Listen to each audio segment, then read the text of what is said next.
আমরা ছিলাম জান্নাতে, আবার আমরা জান্নাতে যেতে চাই।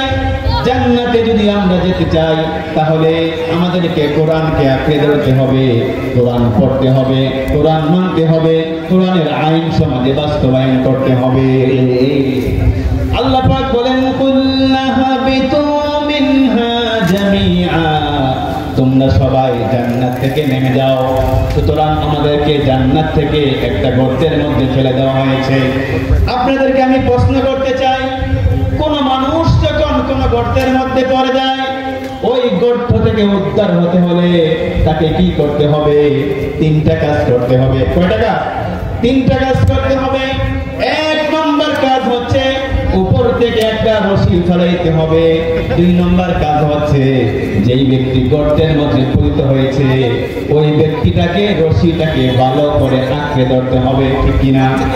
তিন নম্বর কাজ হচ্ছে উপর থেকে ওই রশিটাকে দূরে টান মারতে হবে, তাহলেই ওই ব্যক্তিটা গর্ত থেকে উপরে উঠতে পারবে। আমরা ছিলাম জান্নাতে, আমাদেরকে কোথায় ফেলে দেওয়া হয়েছে? গর্তের মধ্যে ফেলে দেওয়া হয়েছে। এই দুনিয়ার জমিনটা হচ্ছে একটা গর্ত, আর আমাদের বাড়ি কোথায়? জান্নাত।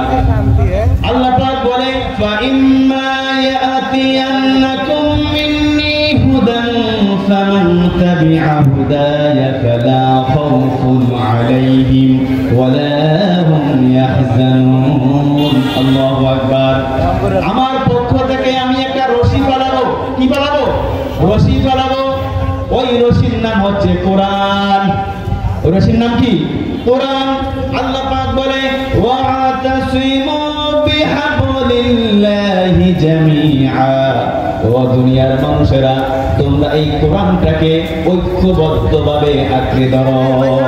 আল্লাহু আকবার। কুল্লা হাবিতু মিনহা জামিআ, এখানেও জামিআ শব্দ ব্যবহার করেছেন। সবাইকে আমি জান্নাত থেকে এই দুনিয়াতে নিক্ষেপ করেছি, ফেলে দিয়েছি। আবার আমি যখন রশি চালাইছি, সেই রশির নাম কি? কোরআন। সেই হেদায়েত দিয়েছি, সেই হেদায়েতের নাম কি? কোরআন। আল্লাহ পাক বলে ওয়াতাসিমু বিহাবলিল্লাহ, তোমরা সবাই ঐক্যবদ্ধভাবে এই কোরআনটাকে আঁকড়ে ধরো, আমার রশিটাকে আঁকড়ে ধরো।